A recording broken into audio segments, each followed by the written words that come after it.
inyo mga ka-Honda boy, no? So ngayon dumating na yung wire natin na in-Honda, yung OBD1 engine top pang DNB series, no? So in-order natin sa Amazon. Mabilisan lang to. Kung gusto nyo makita yung vlog nito, punta kayo sa page ko, panoorin nyo kung ano yung mga kailangan natin para magamit natin to. And para makita nyo rin yung mga Honda build series natin. So dun sa vlog natin na i-upload, pakikita ko sa inyo kung anong tuning software gagamitin natin, ay anong box ang kailangan natin gamitin. So ayun, huwag nyo kalimutan mag-like and subscribe para naman ganahan tayo mag-upload ng mga videos natin. So ayun, bye-bye guys! Ching!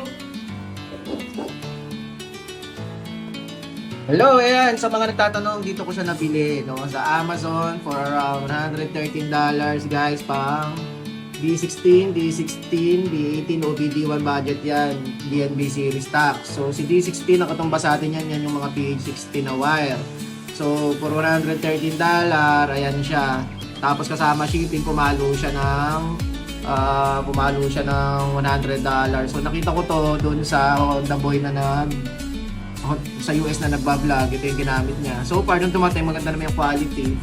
And then, syempre, hindi natin magagamit yung OBD1 kapag hindi tayo bumili tayo kapag kailangan rin natin magpalit ng computer box. So ngayon, dito sa Boosted NW na yan, dito bumibili ng mga tuning kit.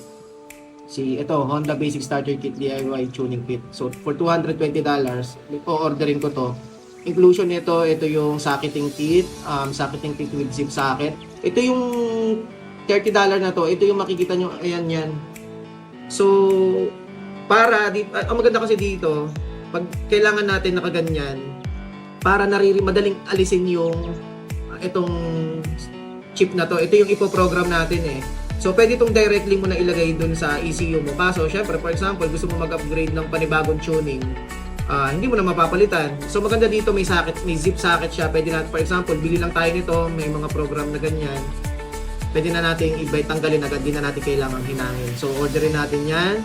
And then itong Snake OBD1 emulator, no, gagamit tayo ng Bluetooth logger, no. Sa una, papatune muna natin kay Buboy. Then bibili ako ng another extra box para ako naman yung mag-tune. Syempre, para malamanan mo tong chip na yan, dito na papasok si Snake Tuning Edition na si HTS or yung Honda Tuning Suit. Yan, no. So free lang yan, nada-download yan. So paano pag gumagana to? So hindi pa ako ganun ka-pro dito, pero ganito yan. So para magkaroon ng base room or yung base map na tinatawag, ito may dalawa, OBD0 ECU and then ECU. And then pipili ka lang dyan kung ano yung gusto mo. So for example, ito bilhin ko si base room. So next.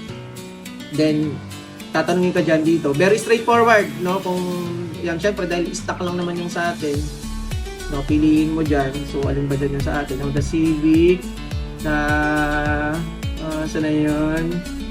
Civic 300cc, CRV 240cc, Civic 92 to 9,000. So, ito, yan, LX, yan, DX, no?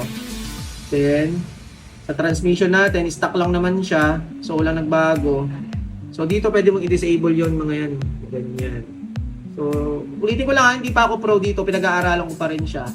Then, dito, sa ECU, ito yung mga list ng mga rechievable, mga na pwedeng i-rechieve na ECU.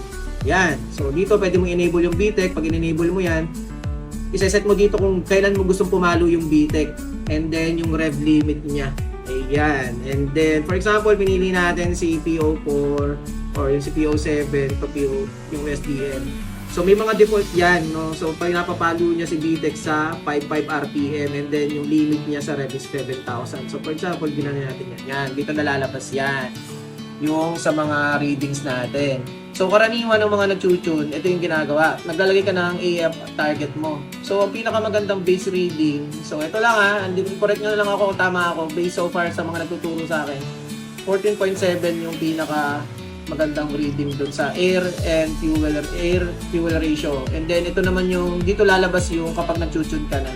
So sa susunod, no, once na meron na tayo available na box, pakikita ko yung vlog natin yung paano tune yan. So mas maganda yung matuto tayo ng sarili natin. So ayan guys, yung ginagamit ko. Then again, ito naman yung wire na dumating. So yun, walang bago. holiday ngayon kaya hindi ko muna dadalhin to kay Boss Gabs kasi may upgrade ako mga sticker niya. Pagagandahin ko pa yan. Papalitan natin siya ng ganito. Nasa na ba yun? Nasa na yung wire labels. Ayan. So, nagpo-photoshop ako ngayon. Papaprint ko tong sticker na to. Para mas maganda yung lapag ng wire. So, yan. So, papaprint natin. Papalitan natin yung sticker na mas maganda. So, ayun lang.